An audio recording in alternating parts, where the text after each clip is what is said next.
أعوذ بالله من الشيطان الرجيم. بسم الله الرحمن الرحيم. قال يا قوم أرأيتم إن كنت على بينة من ربي وآتاني منه رحمة فمن ينصرني من الله إن عصيته فما تزيدونني غير تخسير.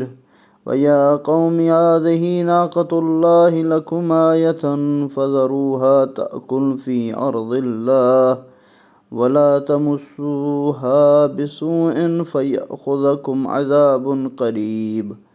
فعقروها فقال تمتعوا في داركم 3 أيام ذلك وعد غير مكذوب.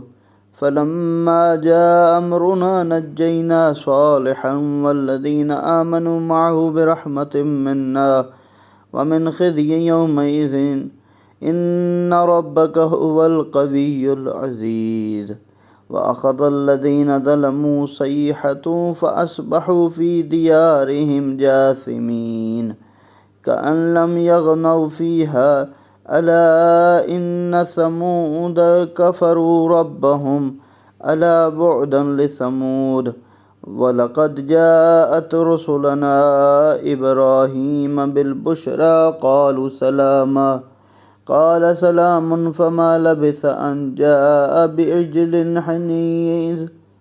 فلما رأى أيديهم لا تصل إليه نكرهم وأوجس منهم خيفة قالوا لا تخف إنا أرسلنا إلى قوم لوط وامرأته قائمة فضحكت فبشرناها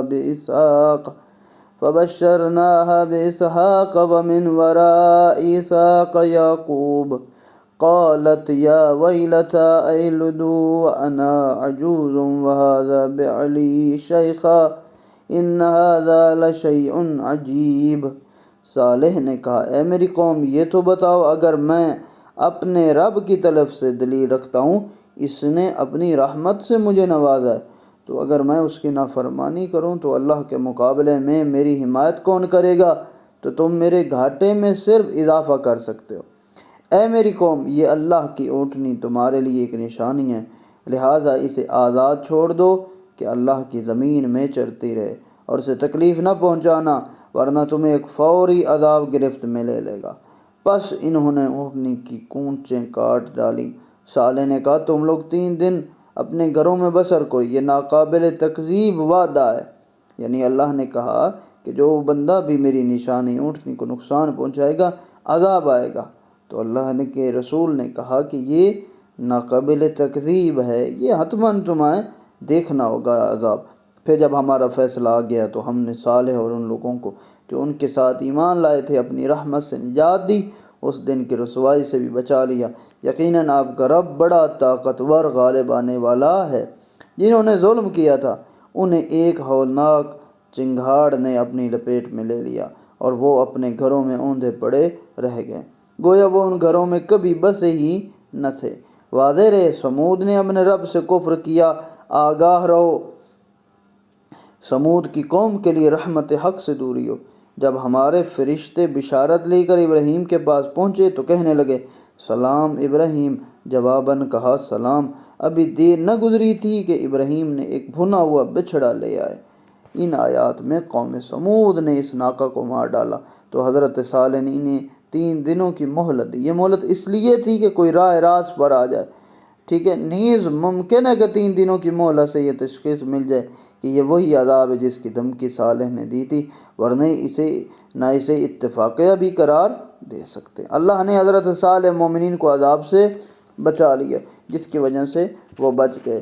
ہر نبی کی امت نے اپنے رسول کی نبی کی نشانیوں کو جھٹلایا، جیسے ہی جھٹلایا تو اللہ نے اگر کہا ہے کہ فوراً عذاب ہوگا تو وہ عذاب ہوتا تھا۔ اور اسی طرح اس کھانے تک نہیں پہنچے تو انہیں اجنبی خیال کیا کہ ان سے خوف محسوس کیا۔ فرشتوں نے کہا خوف نہ کیجیے، ہم تو قوم لوط کی طرف بھیجے گئے ہیں۔ اور ابراہیم کی زوجہ کھڑی تھیں، پس وہ ہنس پڑیں تو ہم نے انہیں اسحاق کی اور اسحاق کے بعد یعقوب کی بشارت دی۔ وہ بولی ہائے میری شامت، کیا میرے ہاں بچہ ہوگا جب کہ میں بوڑھیا ہوں اور میرے میاں بھی بوڑھے ہیں، یقیناً یہ بہت بڑی عجیب بات ہے۔ آیت 71 تا 73 مجمع البیان کا موقف یہ ہے کہ جس وقت حضرت ابراہیم اور مہمانوں میں گفتگو ہو رہی تھی تو حضرت سارہ بھی ساتھ کھڑی تھیں اور گفتگو کو سن رہی تھیں، اور روایات کی بنا پر بائبل میں یہ ہے کہ حضرت ابراہیم کی عمر 100 سال تھی اور حضرت سارہ کی عمر 90 برس تھی۔ فرشتوں نے حضرت سارہ کے تعجب حیرانگی کے جواب میں کہا کہ اللہ کے فیصلے پر تعجب کرتی ہو، جبکہ اس گھرانے پر تو اللہ کی رحمت اور اس کی برکتیں نازل ہوتی رہی ہیں۔ حضرت سارہ انہی خواتین میں سے ہیں جو ہم کلام ہوئی ہیں فرشتوں سے، اور فرشتوں نے بشارت دی ہے، اور اسی طرح حضرت ابراہیم کے ہاں حضرت ہاجرہ کے بطن سے حضرت اسماعیل جیسے جلیل القدر فرزند کی ولادت ہوئی ہے۔ قالوا اتعجبین من امر اللہ رحمت اللہ وبرکاتہ علیکم اہل البیت انہ حمید مجید فلما ذهب عن ابراہیم روع وجاءته البشرى ويجادلنا في قوم لوط ان ابراہیم لحلیم اواه منیب یا ابراہیم اعرض عن هذا انه قد جاء امر ربک وانهم آتيهم عذاب غیر مردود ولما جاءت رسلنا لوطا سيئ بهم وضاق بهم ذرعا وقال هذا يوم عصيب وجاء قومه يهرعون إليهم ومن قبل كانوا يعملون السيئات قال يا قوم هؤلاء بناتي هن أطهر لكم فاتقوا الله ولا تخزون في ضيفي أليس منكم رجل رشيد قالوا لقد علمت ما لنا في بناتك من حق وإنك لتعلم ما نريد قال لو أن لي بكم قوة أو آوي إلى ركن شديد قالوا يا لوط إنا رسل ربك لن يصلوا إليك فأسر بأهلك بقطع من الليل ولا يلتفت منكم أحد إلا امرأتك إنه مصيبها ما أصابهم إن موعدهم الصبح أليس الصبح بقريب۔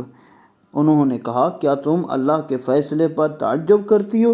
تم اہل بیت پر اللہ کی رحمت اور اس کی برکات ہیں، یقیناً اللہ قابل ستائش ہے، بڑی شان والا ہے۔ پھر جب ابراہیم کے دل سے خوف نکل گیا، انہیں خوشخبری بھی مل گئی، تو وہ قوم لوط کے بارے میں ہم سے بحث کرنے لگے۔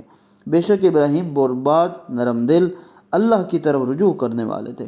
فرشتوں نے ان سے کہا ابراہیم اس بات کو چھوڑ دیں، بے شک آپ کے رب کا فیصلہ آ چکا ہے، ان پر ایک ایسا عذاب آنے والا ہے جسے ٹالا نہیں جا سکتا۔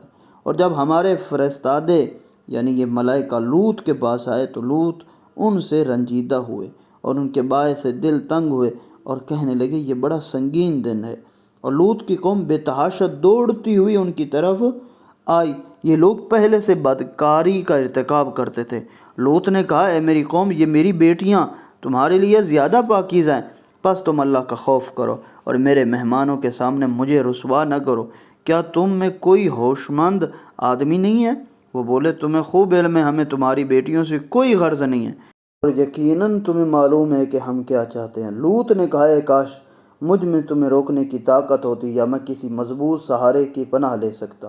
فرشتوں نے کہا لوط ہم آپ کے رب کے بھیجے ہوئے ہیں، یہ لوگ آپ تک نہیں پہنچ سکے، بس آپ رات کے کسی حصے میں اپنے گھر والوں کو لے کر نکل جائیں، آپ میں سے کوئی شخص پیچھے مڑ کر بھی نہ دیکھے سوائے آپ کی بیوی کے، بے شک جو عذاب دوسروں پر پڑنے والا ہے وہی اس بیوی پر بھی پڑے گا، یقیناً ان کے وعدہ عذاب کا وقت صبح ہے، کیا صبح کا وقت قریب نہیں؟ حضرت لوط علیہ السلام کی قوم ایک بد کرداری اور بدکاری میں ملوث ہو گئی، اور وہ کیا تھی؟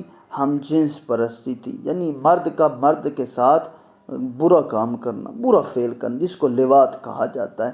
اور حضرت لوط علیہ السلام نے بار بار روکا، لیکن ان کی بیوی جو تھی نا وہ واسطہ بنی تھی لوگوں کو اور ملائکہ کے درمیان۔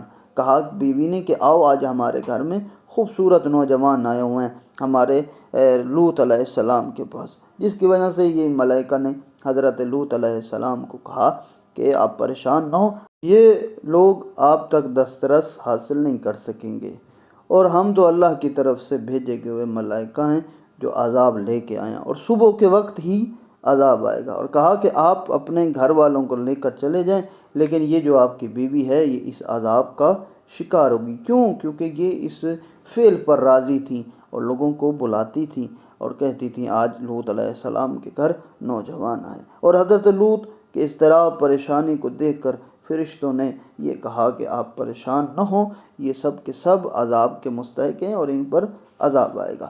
دیکھیے، ذات پروردگار کے سامنے خاندان معیار نہیں ہے، رشتہ مہم نہیں ہے، سب سے مسئلہ بڑا وہ کردار ہے، وہ اعمال ہیں۔ جو بندہ مطیع امام ہوگا، مطیع رسول و نبی ہوگا، اللہ کی اطاعت میں زندگی گزار دے گا، وہ چاہے اس خاندان سے ہو یا نہ ہو، نبوت و امامت کے خاندان سے ہو یا نہ ہو، اس کی بخشش کی ہو جائے گی۔ لیکن خدا نہ کرے اگر اسی خاندان سے ہو، اسی اچھے بزرگوں خاندان سے ہو، اور لیکن ان بد کرداری زندگی گزار رہا ہو، تو پھر ذات پروردگار کے لیے کوئی فرق نہیں پڑتا، چاہے بیوی ہے، چاہے بیٹا ہے، جس نبی کی بھی ہو، چاہے بیوی ہو یا بیٹا ہو، اگر وہ گناہ گار ہے اور معصیت کار ہے تو وہ ذات پروردگار کا جو عذاب ہے اور وہ سب کے سب کے لیے برابر ہے۔